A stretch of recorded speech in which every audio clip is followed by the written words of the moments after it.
하나님께서 천지를 만드실 때에 6일 동안 만드시고 일곱째 날 쉬셨습니다. 우린 그날을 안식일이라고 부릅니다.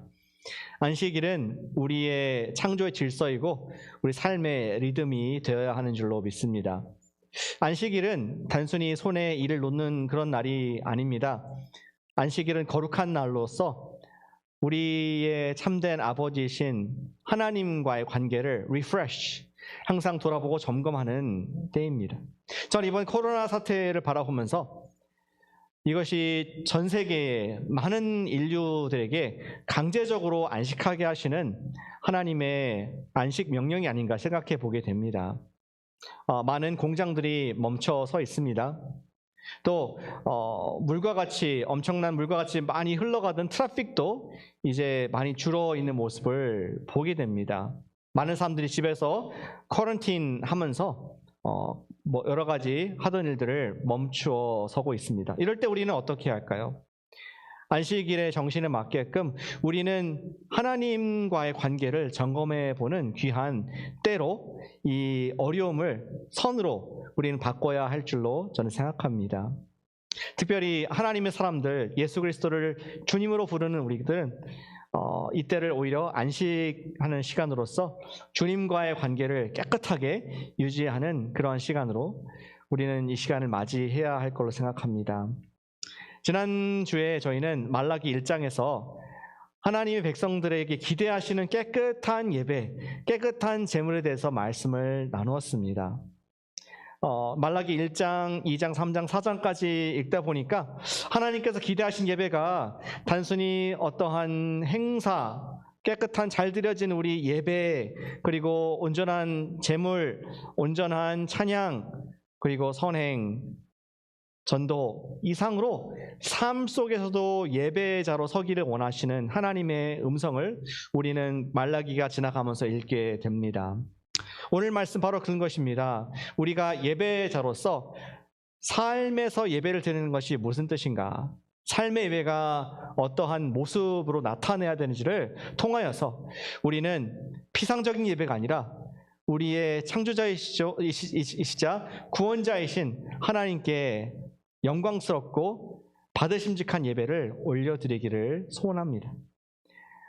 살아있는 예배는 어떠한 모습입니까? 오늘 말라기 4장에서 두 가지 살아있는 예배의, 삶의 예배의 모습을 볼 수가 있습니다.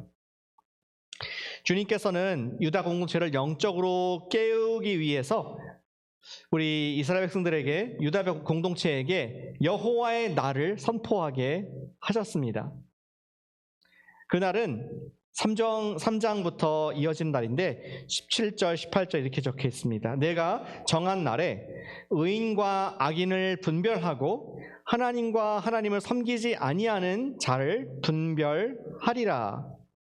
다시 말해서 그날은 하나님을 예배하는 자, 하나님을 경외하는 자들과 하나님을 멸시하는 사람, 그리고 더럽게 예배를 드리는 사람들을 구분하는 그러한 날이 될 것이다. 여호와의 날, 주의 날에 대한 말씀을 하고 계십니다. 우리가 삶의 예배로서 어떻게 보여줘야 하는가, 그것을 듣기 위해서 먼저 주님께서 주시는 주의 날에 대한 이해를 가져야 하겠습니다. 오늘 본문에 보니까 주의 날에 대한 구체적인 그림이 그려져 있더라고요. 4장 1절에 보니까 주의 날은 불의 날이었습니다. Day of fire였습니다. 용광로 같은 날, 용광로 불 같은 날이 임할 것이다 라고 1절에서 되어 있습니다. 그날은 크고 두려운 날이었습니다. 그날은 심판의 날이었습니다. 그날은 끝나는 종결의 날이 될 것입니다. 그래서 그날에는 오늘 1절에 보니까 교만한 자와 악한 자를, 악을 행하는 자는 지푸라기처럼 타서 없어질 것이다, 그렇게 얘기를 합니다. 우리 불은 어떠한 속성이 있습니까? 뜨겁습니다. 그리고 불은 모든 것을 태우는 힘이 있습니다. 하나님께서는 하나님을 예배하지 않는 사람들을 제거하는 그런 심판의 날을 주실 것이라는 말씀을 하고 있습니다. 그들에 대한 대가를 치르게 되는 날입니다. 여러분 생각할 때 또 구약을 읽으실 때 구약에는 많은 상징과 비유와 이러한 증표들이 있습니다. 목사님 혹시 그냥 이 불의 날이라는 것이 하나님의 뜨거운 어떤 진노를 얘기하는 상징이 아닙니까? 아니면은 좀 어떤 국가적인 어려움을 말하는 정말 뜨거운 상황, 어떠한 고난의 상황을 말하는 것 아니겠습니까? 이렇게 말할지 모르겠습니다. 그러나 우리 성경의 저자는 우리가 혹시 이 날을 비유적으로 이해할까 봐 예수님의 제자인 신약에 있는 베드로를 통해서 한 번 더 주의 날, 말라기에 있는 주의 날을 한 번 더 이렇게 얘기를 하고 있습니다. 베드로 3장 10절 말씀을 읽어보겠습니다. 그러나 주의 날이 도둑같이 갑자기 오리니 그날에는 하늘이 큰 소리로 떠나가고 물줄이 뜨거운 불에 풀어지고 땅과 그 중에 있는 모든 일이 드러나리로다. 우리가 알고 있는 보고 있는 하늘과 땅이 완전히 풀어진다. 완전히 burning, 그것이 불에 타고 또 심판을 받을 것이다. 그리고 땅에 있는 모든 사람들의 악한 것들이 드러날 것이다 라고 얘기를 하는 무서운 불의 날이었습니다. 불은 어떤 속성이 있습니까? 더러운 것을 깨끗하게 하는 속성이 있습니다. 제가 예전에 군대에 있을 때 돌아가면서 부대의 소각장 사역을 업무를 한 적이 있습니다. 가끔씩 돌아오는데 산더미같이 부대에 수많은 수천 명의 병사가 버린 산더미 같은 쓰레기가 있습니다. 그것을 용광로 소각장에 들어갔다 나오면은 그 엄청난 산 같은 것이 재로 변해서 몇 삽으로 풀면 다 없어질 만한 그러한 거기서 소멸되는 것을 봅니다. 보면서 이 불이 얼마나 강력하고 얼마나 무서운 것인가를 생각을 해보게 되었습니다. 하나님께서는 온 세상 모든 사람들, 하나님을 경외하지 않는 마음에 숨어있는 죄까지도 찾아내면서 뿌리와 줄기까지도 심판하는 불로 소멸할 것인 것을 말씀하는 불의 날, 심판의 날을 말씀하고 있습니다. 성경에는 또 다른 불이 나옵니다. 이어서 2절에 보니까 그날에는 용광로 불뿐 아니라 또 다른 불이 등장합니다. 그 불은 용광로 불과는 비교도 안 되게 엄청난 에너지의 불입니다. 그런데 이 불은 놀랍게도 타는 불이 아닙니다. 소각하는 불이 아닙니다. 심판하는 불이 아닙니다. 뭐라고 되어 있습니까? 오히려 공의로운 해가 나와서 하나님을 경외하는 백성들에게 비출 것이다. 어떠한 빛입니까? 사르는 빛, 심판하는 빛이 아니라 치료하는 광선이라고 얘기하고 있습니다. 마치 UV 라이트 있으면은 병균들이 죽듯이 하나님의 광선이 비쳐서 오히려 만물을 깨끗게 하고 우리를 치료하는 치유의 날개의 광선을 그날에 떠오르게, 같은 주의 날에 공의의 해가 떠오르게 하실 것이라는 말씀을 하고 있습니다. 우리가 잘 알듯이 공의의 해는 바로 이사야 53장 8절에 나오는 예수 그리스도의 우리를 위한 고난, 그분의 피 흘리심을 말하는 것입니다. 그분의 의로우심, 그분의 희생으로 말미암아 우리가 나음을 입었도다 했던 이사야 고백과 같이 우리 구원받은 하나님을 경배하는 삶의 예배자들에게는 하나님께서 구원의 날로 주의 날을 주실 것이다 라는 그러한 예언의 말씀을 우리에게 주고 있습니다. 예수님의 십자가의 사역으로 말미암아 과연 죄의 저주가 풀리게 된 것이죠. 그 비유를 들고 있는데 오늘 4장 2절에 보니까 외양간에서 나온 송아지같이 뛰리라. 저는 시골에서 안 자라서 외양간에서 나온 송아지가 어떻게 뛰는지 잘 모릅니다. 그런데 우리 자녀들이 방학할 때 뛰쳐나가는 모습 보면서 저런 게 아닐까, 아니면은 직장인들이 휴가를 받아가지고 그날만 손꼽아 기다다가 뛰쳐서 산으로 들러 베케이션을 가는 모습이 비슷하지 않을까, 그런 상상을 해보게 됩니다. 죄에 묶였던, 그리고 고통받던, 저주가 가운데 있던 백성들이 하나님의 공의의 해가, 저스티스의 해가 떠오르자 죄가 풀리고 그들이 기뻐서 뛰는 모습을 구원의 날, 주의 날의 모습이라고 그려주고 있습니다. 그리고 또 그 날은 어떤 날입니까? 우리 의인들에게 3절에 보니까 복수의 날입니다. 악인을 밟을 것이니 그들이 내가 정한 날에 너희 발바닥 밑에 재와 같으리라. 하나님을 경외하는 자들이 흘린 핍박을 당한 것에 대한 신원의 날, 하나님께서 avenge, 갚아주시는 날, 승리의 날이라고 말씀을 하고 있습니다. 지금 이 시간에도 지구상의 수많은 크리스천들이 지금 핍박, 불의 가운데 예배를 드리고 있는 것을 우리 알지 않습니까? 한숨 쉬며 눈물을 흘리며 억울하게 박해를 받는 사람들이 공의의 날, 주의 날에는 그들이 노임을 받고 역전이 될 것을 명백하게 말씀을 해주고 있습니다. 주의 날은 예배자들에게 어떠한 메시지를 주고 있습니까? 우리의 삶의 예배로서 주의 날이 무슨 의미가 있습니까? 예배자로 산다는 것은 이런 것입니다. 살아있는 삶의 예배자로 산다는 것은 하나님께서 정하신 주의 날이 있다, 끝이 있음을 바라보면서 우리가 거룩하게 사는 삶이 삶의 예배자인 줄로 믿습니다. 지금 어떻게 사느냐에 따라서 미래의 결산의 날에 결과가 달라진다는 걸 생각하는 것이죠. 그렇기 때문에 우리는 하나님 안 계신 것처럼 방탕하게 살 수가 없습니다. 경건하게 예배 시간에만 아니라 평소에 everyday, 매일 삶 속에서 내 마음까지도 보시는 주님 앞에 우리는 거룩이라는 것을 추구하면서 살게 되는 동기를 마지막을 바라보는 사람은 항상 염두에 두고 살아가게 됩니다. 우린 그런 거룩을 추구한 사람을 이끌어서 삶의 예배자라고 말을 하는 것이죠. 여러분들 대학생을 본 적이 있지 않습니까? 대학생들이 항상 생각하는 게 뭡니까? 1학년 들어가면은 나도 졸업을 할까? 전설 같은 4학년 끝나게 되면은 졸업식을 항상 염두에 둡니다. 졸업을 하기 위해서는 어떠한 과목을 어느 순서로 들어야 될까? 생각합니다. 학기마다 생각합니다. 또 과목을 택해서 과목을 수강할 때에도 내가 이 학점을 마치기 위해서는 어떠한 midterm, 어떠한 final exam, 어떠한 프로젝트와 또 어떠한 과제들을 제출해야 되는구나, 어떠한 퀴즈를 봐야 되고 또 필요한 질문들을 어떻게 해야 되는구나, 꼼꼼하게 그 학기를 사는 매일 날 동안에 한 번도 잊어버리지 않고 내가 졸업을 위해서 달려간다는 것을 기억하면서 열심히 훈련하고 공부하는 것이 학생의 모습일 것입니다. 사랑하는 여러분, 우리는 예배자입니다. 삶의 예배자.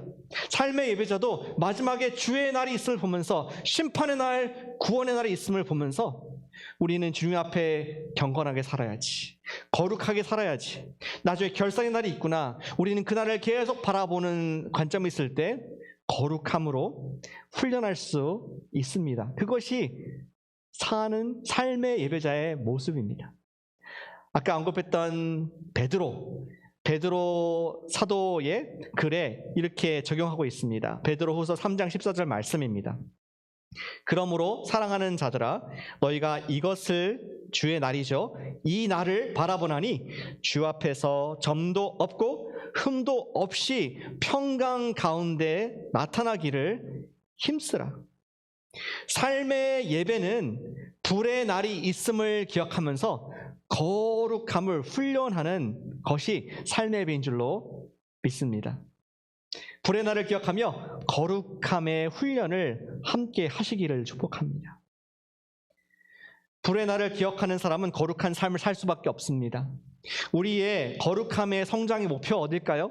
우리는 예수 그리스도의 장성한 거룩함의 분량에 이르기까지 매일 열심히 달려가는 사람들입니다. 그런데 우리 거룩함이라는 그러한 훈련은 노력이 필요합니다. 우리가 하나님 말씀을 어떻게 묵상해야 되는지 배워야 됩니다. 기도는 어떻게 집중해야 되는지 기도도 우리 배워야 됩니다. 성도의 교제, 그리스도인들에게 관계를 맺는 방법, 그리고 또 전도와 선행은 어떻게 해야 되는지 우리는 경건의 거룩의 훈련을 통해서 배우지 않으면은 거룩한 예배자로 살 수가 없습니다. 우리 리처드 포스터 영적 훈련과 성장이라는 책을 쓰신 분은 유명합니다. 그분은 이렇게 말을 하고 있습니다. 우리는 거룩함의 훈련이라는 통로를 통해서 하나님의 은혜를 받게 된다. 다시요. 우리는 거룩함의 훈련, 영적 훈련을 통해서 하나님의 은혜를 받게 된다.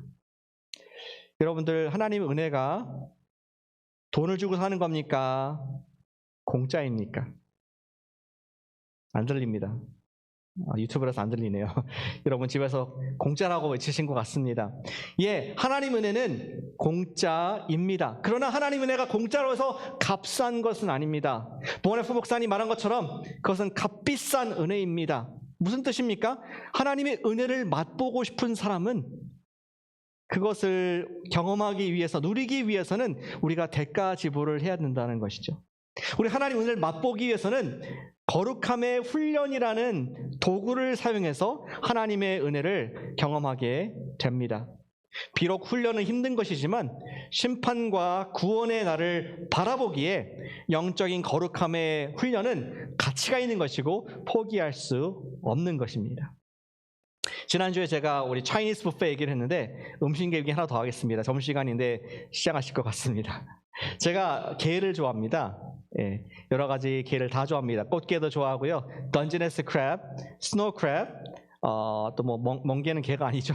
어떤 게를 이렇게 다 좋아합니다. 근데 제 아내가 아주 기분이 좋을 때 1년에 한 번, 기분이 안 좋으면 2년에 한 번 정도 게를 사옵니다. 그러면은 저는 마치 그날이 생일날인 것처럼 너무나 감사하게 게를 먹게 됩니다. 근데 저는 오랫동안 이 전문가입니다. 게를 잘 먹습니다. 도구가 없어도 다 뜯어 먹을 수 있습니다. 쇠를 깨고 그 살을 다 발라 먹을 수 있습니다. 근데 가만히 보니까 제 아이들은 게를 안 좋아하더라고요. 다행이죠. 안 좋아하는데 근데 잘 보니까 안 좋아하는 게 아니라 사실은 이게 깨먹기가 힘드니까 안 먹는 거더라고요. 제가 몇 번 깨서 주니까 너무나 좋아했는데 그 다음부터는 니네들이 알아서 먹어라. 저 혼자 막 먹었던 그런 생각이 납니다. 무슨 뜻입니까? 게를 얘기하는 것이 아닙니다. 하나님의 은혜의 그 단맛, 하나님의 그 함께하심의 오묘함, 하나님의 말씀의 능력, 이것에 스윗네스가 있고 능력이 있는데 그 은혜를 우리가 얻기 위해서는 깨야 될 깨야 될 껍질이 있습니다. 어떤 껍질입니까? 이 세상에 우리를 방해하는 시끄러운 노티피케이션, 이메일 오고, 톡이 오고, 문자가 오고, 전화가 오고, 전화는 요새 많이 안 오나요? 어떤 우리가 집중하지 못하게 하는 훈련돼야 될 부분이 있습니다. 우리는 고요함, 묵상이라는 것이 어색한 단어가 되었습니다. 하나님 말씀을 묵상하는 방법을 배우지 않으면 우리 그 속에 있는 은혜를 얻을 수가 없습니다. 우리는 묵상, 기도, 하나님께 집중해서 아무것도 unhindered, 다 방해받지 않고 하나님의 음성을 듣는 그 시간을 갖지 않으면 우리 하나님의 임재를 경험할 수 없습니다. 그러한 말씀 묵상, 침묵 기도, 전도, 선행, 이 모든 것들은 거룩함의 훈련을 통해서 얻게 되는 하나님의 은혜인 줄로 믿습니다. 삶의 예배자는 포기하지 않고 우리가 거룩함의 훈련을 하게 됩니다. 왜요? 마지막 날이 있음을 바라보면서, 심판의 날, 구원의 날이 있음을 바라보면서 우리는 주님의 은혜를 얻기 위해서 우리가 거룩의 훈련을 포기하지 않는 우리 성도님 되시기를 축복합니다. 이 코런틴 기간에도 우리가 큐티를 매일 하시길 바랍니다. 코런틴 기간에 내가 정해놓은 시간에 기도하는 연습을 하시길 바랍니다.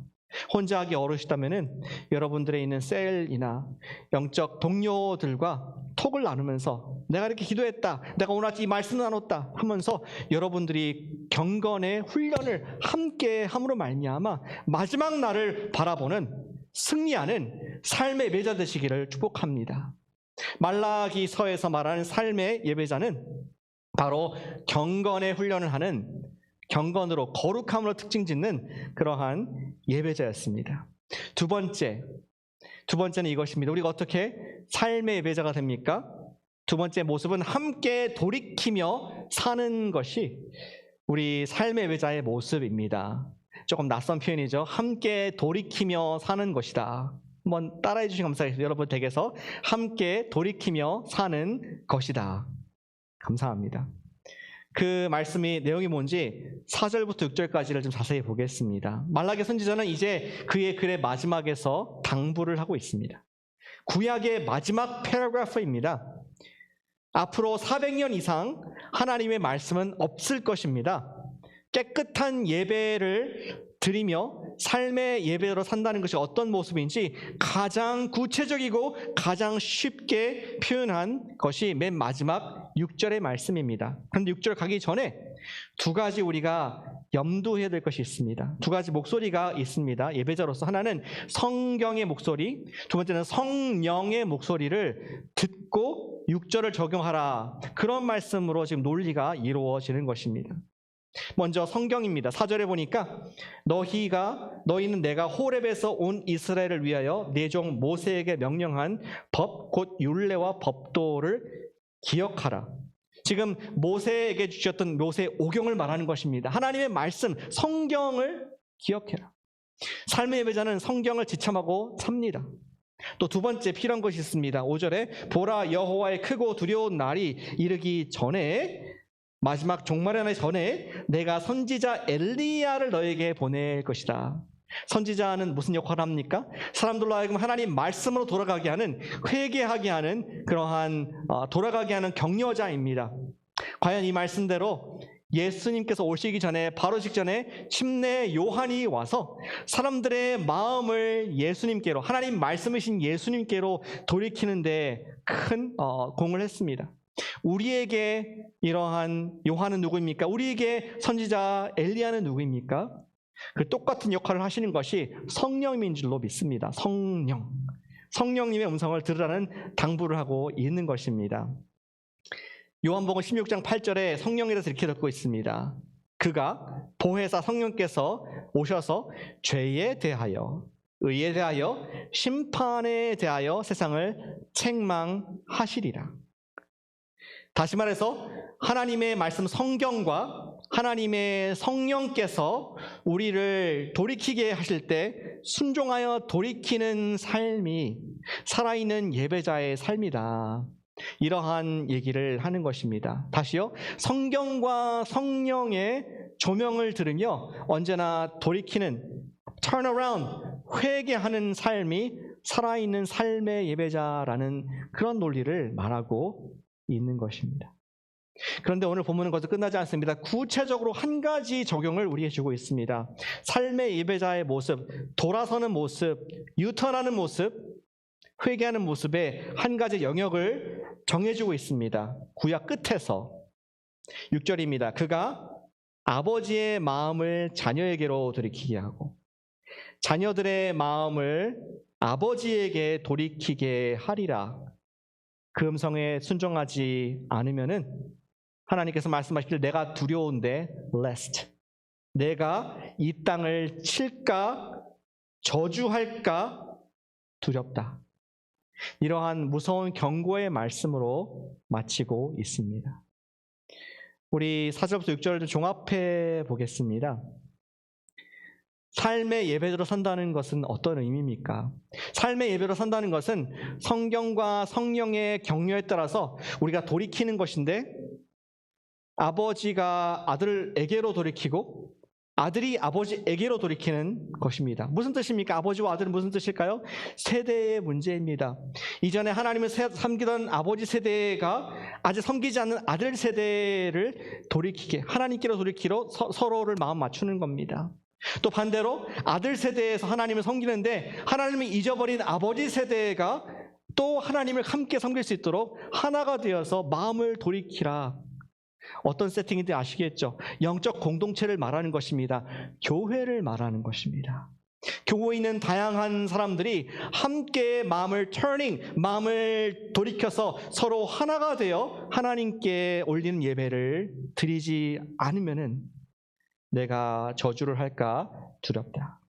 성경과 성령의 조명을 받으면서 공동체가 함께 서로에게 돌이키고 하나님께 돌이키지 않으면은 하나님께서 심판하실 수 있다. 그런 예배는 받지 않는다. 서로 화목하지 않고 하나가 되지 않는 공동체를 받지 않으시겠다. 예배를 받지 않겠다. 그러한 말씀으로도 이해를 할 수가 있습니다. 예, 그렇습니다. 우리는 삶의 예배라고 했을 때 개인 단위로만 주로 생각을 합니다. 그렇죠, 주로? 내가 경건하게 마지막 날을 바라보면서 경건의 훈련, 내가 기도하고 말씀 보고 선교하고 선행을 하고 봉사하고 나 그런데 주님의 관점은 좀 다른 것을 보게 됩니다. 삶의 예배자는 어떤 사람입니까? 교회로서 함께 주님을 바라보는, 주님께 마음을 고쳐먹는 그러한 모습을 주님께서는 살아있는 예배자로 보신다는 것을 보게 됩니다. 좀 더 구체적인 모습으로 설명드리겠습니다. 요한계시록에 보면은 예수님께서 교회들에게 하신 7교회에게 주신 말씀들이 있습니다. 7교회 중에서 5교회에게 예수님께서는 책망을 하십니다. 2장 1절, 계시록 2장 1절에 보니까 에베소 교회 사자에게 말씀을 하십니다. 4절에 말하기를 그러나 너를 책망할 것이 있나니 너의 처음 사랑을 버렸느니라. 첫사랑을 버렸다. 따라서 5절 그러므로 회개하라. 회개하지 아니하면, 에베소 교회 얘기입니다. 두 번째, 버가모 교회 2장 12절에 나오고 있습니다. 버가모 교회 사도의 우리 사자에게 말하면서 발람의 교훈을 너가 가르쳤구나. 니골라 당 이단의 교훈을 가르친 자들이 있다. 18절 그러므로 회개하라, 돌이키라 라는 말씀을 예수님께서 교회에게 하신 것을 또한 보게 됩니다. 또 두아디라 교회도 마찬가지입니다. 2장 18절 말씀에서 내가 이세벨이라는 잘못한 이단을 용납하는구나. 또 내가 회개할 기회를 준다. 회개할 기회를 준다. 돌이키라, turn around. 교회에게 말씀하십니다. 3장 1절 4대 교회의 사제에게 말씀하십니다. 내가 어떻게 받았으며 어떻게 들었는지 처음에 배운 것을 생각하고 지켜서 회개, turn. 교회가 방향을 바꿔라. 마지막으로 라우디아 교회, 그 유명한 교회 3장 14절에서 나옵니다. 그러므로 네가 열심을 내라. 회개하라. 왜 열심을 낼까요? 차든지 더웠든지 하지 않고 미적지근하니까 내 입에서 토해내리라. 너의 열심을 내라. 회개하라. 돌아가라 라고 교회에게, 예배하는 공동체에게 주님께서는 명령하시는 것을 볼 수 있습니다. 예, 그렇습니다. 주님께서는 살아있는 예배자들에게 교회 단위로 회개할 것을, 아버지와 아들과 아들이 교회 단위로 하나님께 회개할 것을 말씀하신다는 것을 볼 수 있습니다. 그리고 놀라운 것은 요한계시록 2장과 3장 7개에게 말씀하신 예수님께서 그것이 지난 뒤에 4장에서 드디어 하늘의 천상의 예배를 보여주시더라고요. 퍼펙트한 예배.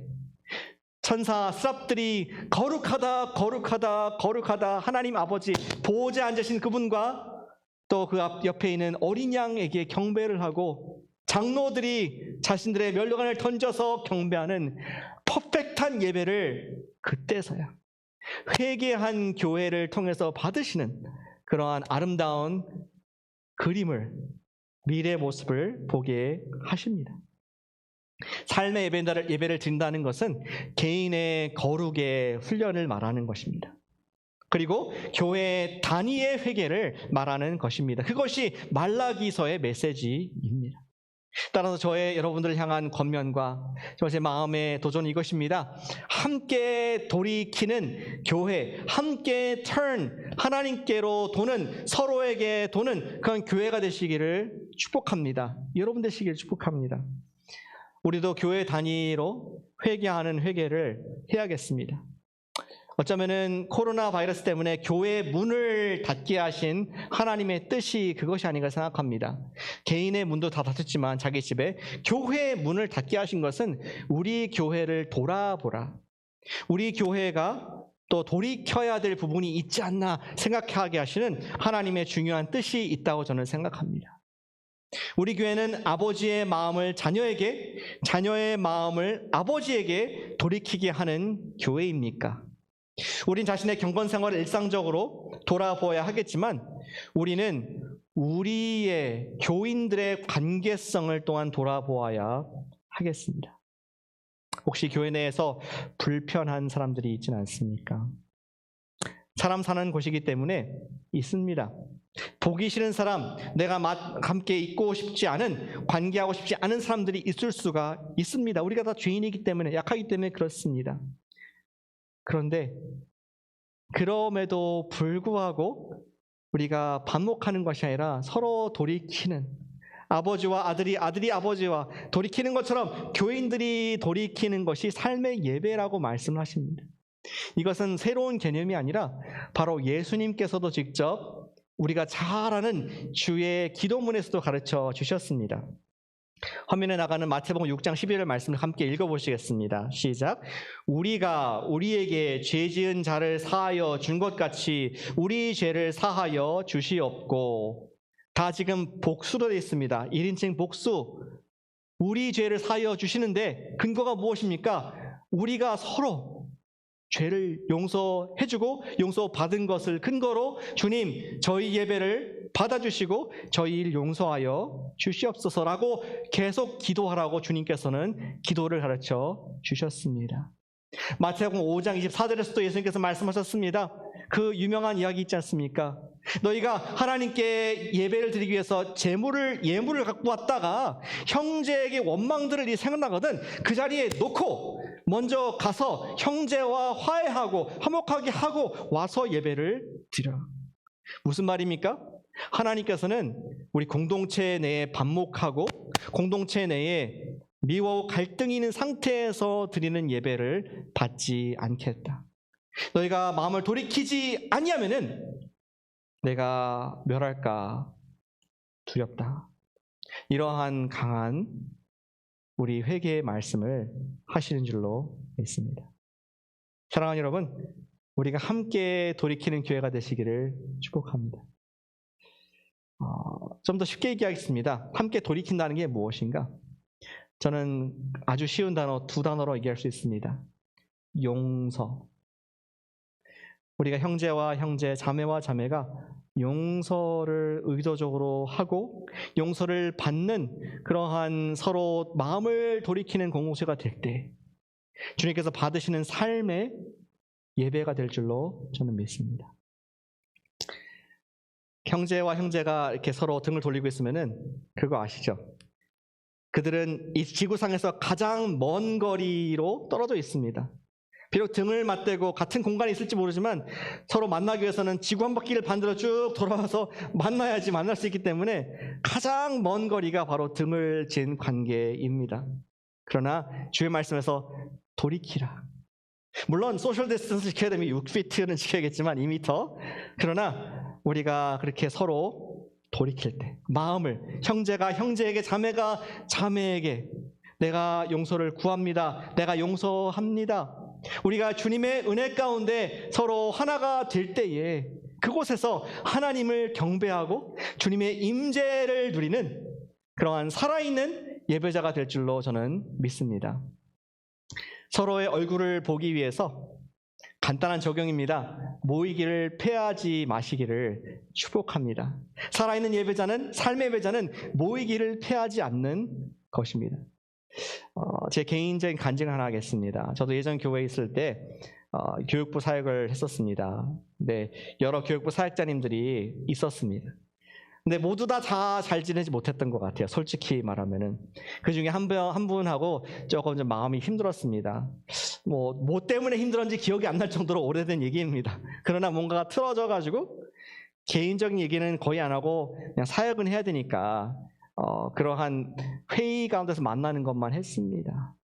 그러다가 몇 개월이 지났는데 1년이 지났을지 모르겠습니다. 그러나 누가 먼저 했는지 모르겠지만 서로 고백을 했습니다. 미안하다. 섭섭하게 해서 죄송하다. 그러한 얘기를 또 주고받고 했을 때 우리 가운데 왜 우리가 이렇게 반복했을까? 하면서 완전히 관계가 다시 돌아와서 지금 십몇 년이 지난 이 상황에서 지금도 친구로 연락을 하는 그런 아름다운 그리스도인의 형제로 남아있는 것을 고백합니다. 그럴 수 있었던 것이 무엇입니까? 우리 서로가 영적으로 뛰어나고 억지로 고백한 것이 아니라 함께 있다 보니까 모이기를 패하지 않고 같은 교회에 있다 보니까 우리가 화해하지 않고는 견딜 수 없는 성령님의 음성을 듣게 되더라고요. 사랑하는 여러분, 우리가 마음이 힘들고 반목을 하고 또 누가 지체가 어려울 때 에이, 딴 교회 가면 되지. 여기밖에 없어? 그렇게 생각하지 마시길 바랍니다. 주님께서 우리를 코너스톤 교회로 예배자로 부르셨을 때는 우리에게 마음을 돌이키는 삶의 예배자로 부르신 줄로 믿습니다. 주님께서 우리에게 주신 계획, 예배자로 세우시는 계획이 있다면 우리는 용서, 돌이킴, 교회가 함께 돌이킴으로 말미암아 비록 죄인이고 약함이 있지만 예수님의 은혜로 말미암아 우리가 참된 경배자, 하나님이 계신 것처럼 계신 것을 우리가 선포하는 그런 아름다운 놀라운 용서와 화해와 연합이 있는 그러한 예배 공동체가 되기를 축복합니다. 우리 예수님께서 말씀하셨습니다. They will be known by their love. 세상이 그들을 볼 때 그들이 사랑하는 모습을 통해서 당신은 그리스도인들군요. 당신은 우리 그리스도인들처럼 사랑합니다. 라고 하나님께 영광을 돌리게 된다고 말씀하셨습니다. 사랑하는 여러분, 우리 코너스톤 교회, 우리가 교회 단위로 함께 돌이킴으로 말미암아 모이기를 피하지 않고 서로 I'm sorry, 서로 I forgive you 하는 단어가 일상의 용어가 되어서 삶 속에서 하나님께서 받으시는 경배, 예배의 자로서 당당하게 서는 여러분과 제가 되시기를 예수님의 이름으로 축복하고 기도합니다. 아멘. 기도하겠습니다.